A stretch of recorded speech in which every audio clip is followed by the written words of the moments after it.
ka lanken ja jo gola be ka do be dien yen gar ta kono te wi tare wi ka lanken tware jogo jogo jen to ko ni mi sie jen bacha na mo cha len ko wan ka jego jen poinde de ne to kon mi chi ka chunre men an chi de wore ka lanken kan ne kon de wo ka lanken kan panken ka jo ka do be dien yo yen di al ko wo gam cha ka bi la men chon ka che bi jo go ya ka wi na ko yen ngai yen ne ana ra na jogo tu ma ka nga ka wang na ta ruop yen ne tin kon ta ka lanken la ja yu gor ka je kan wo jen de attack mi hier ka meda na shiro lat ka wal ga de la da ken surprise attack de la da ken de ka benela wo jen de surprise de kan na kula na gor ka ne jen panken de ya surprise de kan na kula na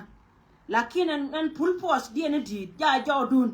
pull post de ne di ja jo dun ja we na kare shin ja we na kare shin ye ne to kon chal ka je ayu go ja we na kare shin bunu wo ne titi kon be ka patu tin je pen ka de ndoron wale tin je pen ka de ndor menan kane ko kono kwaye la gada ken ko je ne bi akula rim tin wan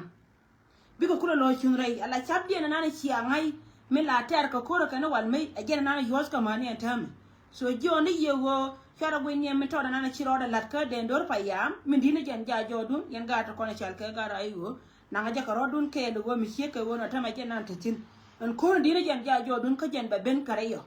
ba ben karayo ala wo baye nyo gwa me dum ti do gwa we pul nyango do ba we kare pol nyango do pol nyang lenga na me ba pe no ba la ri no do ba we ka pul nyango yene ko to kuye mo to ten gwa mo chwara ne nyen je pol nyang ala wo kan bi ka ben ka pul nyang bi ka ben ka pul nyang na ma jena na de gorde lar gare kon en go jen ponde na nga je ka rodun kel ka taye jena na nga je ka rodun kel ka taye jena me nong de la information ba kambia ba yene ko to kuye me we ka uror county ka ne jiwal ga lenga na me ala mai te pana je telling in kai nan ka wat tin wana kana long radian ka manni ala re ka wat ta pil ka manni jalle la wo yen ngai je go wo mai shokun kai ni kun kon la yen man nya don ga ke ala wat ta pil ka manni ala wo jalle ta to kel ta ko la da ken mi shi ka me sha ko ga pajud ko nga yelo de go wo la te didi gore je go wo en ku ina ne sha jog den ta re tin je do me sha ko le ko ku di na mani yen ba yene do kon ta ko uror kana ne do kon ta re dwar ka ko ba west lenga na me go wo je na du kundi ala kon de kan ga yare cha ka pil ka man ne ko jen bu ni yen ka man ne ma biya ka ne ku yin sha jog den ku le re tin ko kan wa na kan tin ajen ku ina ta ka tin information ma ka ma je ye wo jen ta re ta pil ka man ne ka wat ko ngai ga je go wo kana ne kono te ka akoba west kana ne kono te ka nyiro ka uror county bika ben kan du kono ben ka bika chunrai ka wakan ba jai ne wada kan so lare ye lara ma waje na ga ka roke go wat ta pis ka manni aken ne te kono te gwa ma information da dien to kon ka gadan mi ci gen ka jube right now la waja nyal ka dai mai ni gadana ma jen chale ma kui pogbai ja nyal ta ma ro itu da ne minana cha yo da ko wo chi po jen cha kairar no nga da ma den mai ni jen dong da nyur ko nga da ka de la ka je wo dong da nyur ko wa chi de wo nyur ko padin de nyur ko wa chi de wo nyur ko padin ko ira lar ne me ko wo ken kanetin ko na to gwa to antama te cha me cha len na ken gor ka je wo jen ba ta na to ka ga jana to ko ne chi ben ba ka non ka wat ko wo mo ne to kon to ko wuro wo berei chi ben to kon to ka ko wo berei bi ga barom ga ke kor cha da kare wa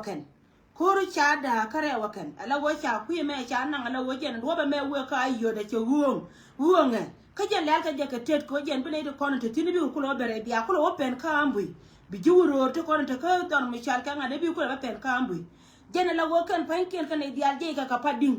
lenga je go na me lar ni ye lar yen chap ya la kon ta ka wal ga amana yen ji uror county mu ya we biya ka chwaro tie ko kui mi we ka duba la cha chwaro tie ga je biya ka ya ko kui me jai morele ne me la wo jen tie ro ka morele ni biya ka do morele ni ala wo jen biya ko lo ba pene go tin ko na ka biya ba pene go ko na ka chale la da long lar ni ye lar wo jana na jel ka ka shi ka ro den da ka re ala wo ken panki na tama cha ndo ba me kula cha ja ko wo nga chan mo ku ala bere ba yo gore yeken ba yo kula gore yene ko na de jien ko uror ki dong ne ko na de jien ko wal gagba mo de la wo ndo du na me mo yena wo nyonga je kar wor kare ruop ko to gwa ni biya nyong kare ruop ko to gwa ni ala wo de yen di ala ngol goy ka dor goro lol gong si wo yen gen yel geo de yen ko ngol go rel ge dol go mel ge wel ge ka do de yen wo ka ngada kama ka liptum jan point le che jega wajen cha lela kana la wajen ajen gwana na ba ya kula lel ka jen chabe cha lel cha ne to do kono to wi dang cha ka la ban kama mo ko wojen ba jima to kono je dor mushal ka yi dit kana ne to kono je ka ngada ka ba kula bin ki bizi ka jen gwa ma jen chap ko ne cha la da kana na mo ara me je ka dai mai ni me be ka dai mai ni me ala wojen pone lar ka je be nyur ka pading cha ta na kula jakko ka ne to kono to ka pading bi ko kula ben karayo ka kana ne kono bi kula ben karayo kakane da kono bukulo ben kare yo ba ne da kono de kulo ben dub do ar mishal ka yo ba ko wa sa du ken so lar ne yel har de to de te yen ga ta kono jal ka ga lo ka ko biya ga nan karo dun ken a jenen lat ke kene na ma jenen lat ke kene na ma kane da kono te gwa da ma a jenen lat ke kene na ma jen men dong de ne cha goro wa ba la da ken a gwa da to kwar ta katin ala wajen cha na cha ka kwan ko gor ka na gwa ta kwar ta katin gwanan ta general ta katin yana da kona ta kai general gore je gwa wakan general pa inkien aka ta ka dop ken bi wo ngo biya queen ana wakatin biya ngaya gwa jen cha gwanan ta katin cha ngai gwa general cha ngai cha ya queen ne tin kona bi wo ti ba jai ne general ne ti kona bi wo ti ba jai ne general la wo ken ha sidini wo ba ya kap kor kap ya kor kan da da menen yana panela ka je patur gore no ga bu jun kula biya kula wo biya la busy ka memba ka winimi ala yen pai kun cha la re general cha ko kuin tung dien tu gor ka je wajen ba general ba kana gor ka je ba general ba kana ko la re yeller ko wajen cha ngai ngwa ta katin wa ta general tin ngai yana ma yen ji ayu gor je gwa wo bia ngai gwa wajen chap dien ke lu cha la ko general gor ka general so na ma ajena na na chelin ka cha la aji jaw ni gieng ni en wo ba nong ye titi ka kono lo ye jaw ka ta ko na na chinye yene dia la kono sia nganen ka social media right now kwa shia kana kon ko ken bika te kangai bat kor ja tin kana ide kono chi benti che pen ka de ndor kana ti to kwa la badom na gara ka ko bi gara kula rin wi ka wan cha ngai kana wo kan gara pankien ka be na la wo woke ko wojen poinde ka jena duba mo woke wojen ka jena duba mo kwa la goro bi na rin tin wan gan min cha la da gara kon chi kana sho ngai ba jen chi wo ko ga je gara dum do wajen de ran wo gwe nyero da ka gwa dia la kon yen tin gwa dia la kon tin yen gare chwara ka lebu wo gwa dia la kon yen tin yen gare chwara ka lebu wo atel dop ke le biro da gwen atel dop ke le biro da gwen ko ro dini jen aje na ma kule bena min wo ka general kana me ben ka jog dun ma be ben ka do pon nyaanga kana kuyi me be la wo gor ka wo wad ba nong da me ken gor ko ba wad ba nong da me ko ne to da kon ta ka wa cha na ling changa da no chi ge jen chi ge jen ban nei tun wana kan cike gen ta mai shaka nan ne shaka ko ki patu da ne dan chora mat ka padin shegen so te kan nei ta tina wa kan nei da cin da kan ko kwala gore ba rep ka ga juri ajen kwala gore ba rep ka ga juri so rai me ajen ana ballo jaw ka rietin kontin baraitin ka gwa me dum ti men dong dien ajaw weda na sia ling pan kan nei ko ne shal ke dole shal patu ye no re dia tin konti la ling ko social media amana no wewni yang na me korna na tar ka gwa ma rai mo dare lo ko ci ga lo ko ci go ci ga rai lara ja da ta loy gar yer ci la ta loy lo la tar ja le kom gwanu go kon ne tin kon ci dor ci to ko kon rai mo dan bana la bana ra bana ci ma na kontinan bana ka brief ka kan bana ka kamla to ka dor ko wo kon nuore ci la ma no je wode nuore dong de liu ko ku nuore ma da dien bat gat kon ci a choro kon ka ken pai ken ci kan ngi won plan janga go no bana tukoro jen pankien chika lim me laare jeka je laare jeka wo yene tindi alto konti tenana menen yene me lat ka pana patura loy dun che jet ala wur mu chal ka patur kon che ngai go wo kan ga lo ka chika nyan cha ga bulu ngasias ka salva kir mayadi bat ken pankien poito ko wo kan charo la re ka mi sha bilong kan salpa poinde min gora no go me da ndera lo dera kada jena ko yele la nenen nor wew no kon ta tok den chalo e kon e kon chal ka jikor ko wodi ko wajen ba community dan ba kula loka dawni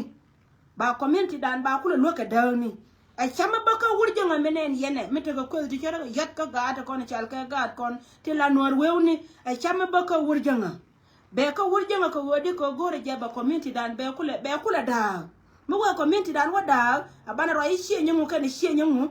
jawana na kula te ka la lo ga dien ba kon non ka da ka ba kon non ka na antama shenyan akwala ye a patura ne te pandeni ne te kino ko tung nuara ka ga nuara chara la gola te ga jana tin kono kwala chole jang nyar wen ka jang tuini te sha no ngaken te ko gola kane te pan dial chi ka jien mo ko la re yen wore dial riu dial ya to ngana ken chi ka jien chi ka ta ken la patu right now chi ka ta ken la patu me sha mai ken cha ka ba ken cha de ken ka chi ka jien chi ko wa cha lo ora me kel ka ke a jeno kwa la da ken go jen gor ka je go chi ko dien cha ba ngo ka ju ba nei ta kon ka ji kwan kan gad bor char ka rodi na ta ma tele liam bile ben ka lo ka rodi ne tin kon jet loy kun te la nuar te nuari ye nuar te nuari lenga ne kon gad kun kon cha da mon dal ko wotin kon la ka rodi chen na ka kon na ke ling ne ke so ba ka ye lar mala to de ko kon dial par kon ka jet loy dan rame jet loy te ma we jen kor lo ka an ta ma we wote ne che nyar kwa ite kon te lar ke we che nyar kwa ye ke ne bi ke liu te ka tanken te amirna ka ngaye kan wa gurje ma ponde ga na gad ka lo tanke to wana kan tama ci gad kon ci ga jena ta loy minindi na mo joni yedi la joni yere ba na palun ko chum no kun ba yen nor to kon la bagra kala ka to ken gwage kon lenerar ka social media mi jira mi lunga riet ka mi ya la len ka jaw dana gad kon chana gad kon to wana ken chana yi ken chana ka kan kon e ka social media ko wo jo kon ke lo nyara mi te ka liam na ye bi aliwo ka chon nora na mata ma ci gad kun changa ya kan ka counties kun nang jok te rai loka en go riu ken to wana ken ci kana banga ya gwa en go wurjanga ku ela gang na gad ke ko liya he da na ci bere do ran tara maka ran de liu amani ya gatin kon kule ti kwa la gorde liwa tana na mata loy me loy yene tin kon right ka community dan ka jaw tuka ci to lo ci kwa ci to norwewni lari yata loy wo loy duna ci jeda long en ko ma ma tas ko mo ken tame bi jewda bal ka gad jani an ci lo de te ba ka borji no ko wo borji no te mo ga me wala ma bor gore ke webe liu ker ka gad kane dan kan gate de liu de ka la gad kon kon wore anta ma che jang nyar wan ka twit ka ngana ken cha ko cha jo bia wana ko re lo ko kon me dan de pan ko be no mi liu na ga lo ko ro de te kon na cha kula ti ro de mi shi gad kon chi ko ba ga te ma la no na ka mai ba ka ne cha na liu na to wure na me pa na ngani cha na liu to ga ra ma chal ka patu te ke rin me cha lar pan paleria dia lela de te ko yen shinga bia wa ka shinga ko li belo te rin me cha lar pan mo go lien ka yen wor dia che wo ko na tele me wan kon re ka tin dia la le kon ke ga dol dia wana ma ba mai ba ka non kan kana yaw bana ba ye na bana je ba na wana ya ga je de ma mo no wona te ko de ko ya le te ko ka ga ti nda te we te wana na kan ti gule ti nda e kuma ma bor kana patu ko kan ka wan ko lo ya ga je go kan ka kan wan ko te la da ka dora ne run am wur mi shaka ma bodal sherai lo ka che phule ka kor gwa mi chiwo jene malaysia ala wo te kam ne to ni me da ne te ko ni me te ka ngade ka te kam ne to da me ku jela ba moy ko gor ka kwanje wur mi shaka ri ma char chwa ku la banen jen la shenga ne kam lo ka ne me la kan la te tar yir ala me da ne ku ja non ti chame ni lo ka dial te la mai ke kwa lo ka dial te kon te la da ke e wur mi shaka jen gara me shaka patode ala wo jeno kuore mi di de la tera kor ga ja pato an wala ne mi shi kor be tore lo kon kor terke to ta cha mai tin a cha mai ya pato ke to kre den che wudun ta makana general kel mo go am lo no go nyam panken kan morle ni bi ko ta kaliyan ta ma bordol kan wur mi shal kai yaw ler ka ke le kan panken no gor ko go jena ba mai ba ka de re lo ko go kan panken bi ka wonyen kana gor ko bi ko wenye kana atama ja join na ho ponya mabor an sekere dian jaman ta atum wal gor mo ko kan ba kondien wono rol morelen ajena ko yana la le ngashi lo wachi ga wakana ka shi gule lo e de wura mi shal ka mabotol kana wura mi shal ka im dole mi shal ka patur ko ngala ko la kon ga dina wana mi shi kwa ka bial tu mi shi ga dial na du maka muno no wajen panken ka shure kon yeah, don't call me by child job kindly. By child job, please. So many yoraka. Go na na jiti ka live. So sorry. By child job. Alright, me jena na go de lar kon e kon shal ke jina sen go loy da na chi jet. Na me makana pek de kana ni shop chane be lon ko jen point de e be roi no kon nyor na re mala la mal cha de joje self. Mal cha de joje self. Me liep ke e nore dial, chi jino ben dial. E wo ba wona ite konta kasi jende cha yen bang ba kalon an selba kir ma yadi chelar kono joj chelar ji mala tan kono lat kamala kana joj cheke jogan hiya be ba pol ne ngan point ngan taw Sudan wiya ka kono lo ne wuro me chal ka ma sebe te yen wide wiya ka Tanzania biya ne ite kono cha yen ko Tanzania ba ka jol ka lon biya kula wo ben kono ite ti cha kwarken chana cha ka yana ken mun chori ma cha bulun ngoma de na kula lep kon jina tin kon cha go ba ka tele je tele ho mal sie de kon mal chi da ko na chang la ba ja bala tame ko chare dan kula moy kana ko community dan chan ko ne ko ne chal ka jidwar ba ro kula bana ka leb dan kon ko dan ba ro kula nyam pin ko wuri janga jene pele wuri janga jene pele jino bin to ko ne chal ka tana to ko ne lim ka tong nas lenga ne me wuri janga jene pele wuri janga cha dora ne jino Sudan che turn upside down ba dan tame gore je barama tuam kana dama tu duelien a jene pele cha kon kula ban ko re dan kon ko dan me bana ko kon chuong la bai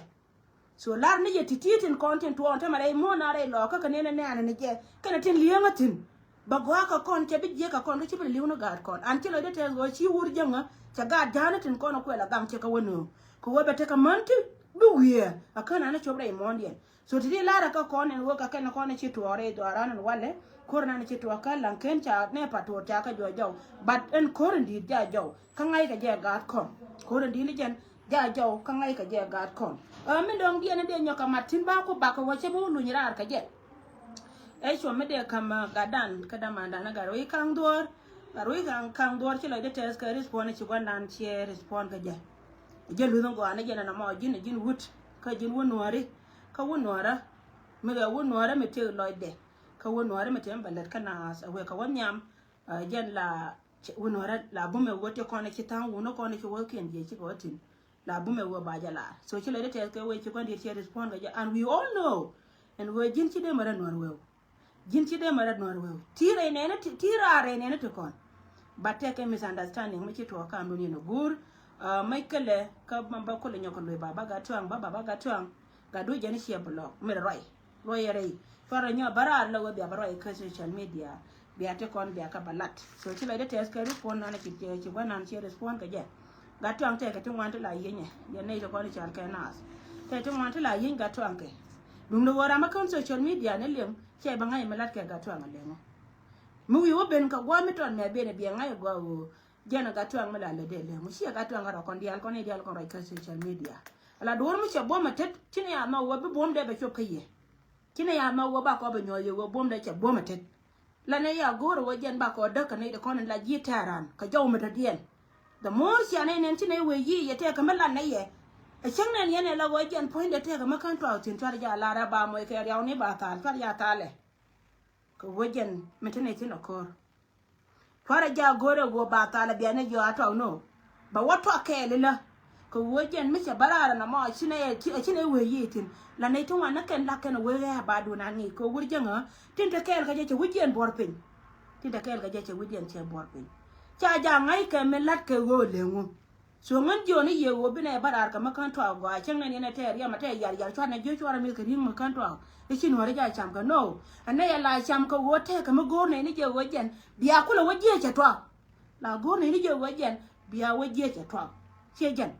so te dia la to ka kana ko la yen ka nen ka ni la ter ka la to ka ne ka ala ya ni go ala news ta ka ta ma da dien yen ko yen la nen mate ka me chi to ta mate ka ta na ko la por ko ma kana penti bring no breaking news ko ba ngal wolen ka je en jen ba mi se barar ba ka do mo go mi se alu wo jen che ba mol pin ade to na ko mi se ben yam na ka wai mi se wi lu ka je mi chai kai dong ara na chen jin ti ka chuang la chuang da wo joy ko runi ko ka wai bi na ma che jen chuang la wo joy ko runi je no kwa la tiam no kon nuare jeno ko la tiam no kon la ma ko nori wo kon ti kon ngala wo ko kon pele ne wi dia la kon to kon tin re wi ne dia la kon yen kon re dien te la kon mi shalo wo jeno bana do la ka bana wo ko kon pele no te la jaka kon so lar ne ye lere wo jen ti dia la ne ko social media mi chi ne la chon ko shodo to ko shoda wan ga shoda re wo gwa ga nori la gore je garanti de la polpe ashila dinu go bia la re yi kamete riam no ashila dinu jen wo the more she ne nongra na ka we ne ya ka te ba te ka tina wure mi rei we ka mo wure lar ka wure je ne ko ya ka i chwa jwa je cha mo je man ka bar rode e ka jen ba te ka ite ka yang ma ngai ka je ne i nya ngai e tieng cha ka tieng ka ngada ka ken so jen shwe lar rin mi she ka wona na me ko te na tina so gan chila de test ka riet in kone sigwa nan she respond ka an wana ka wonyam community dan tere ka midit ka gore je go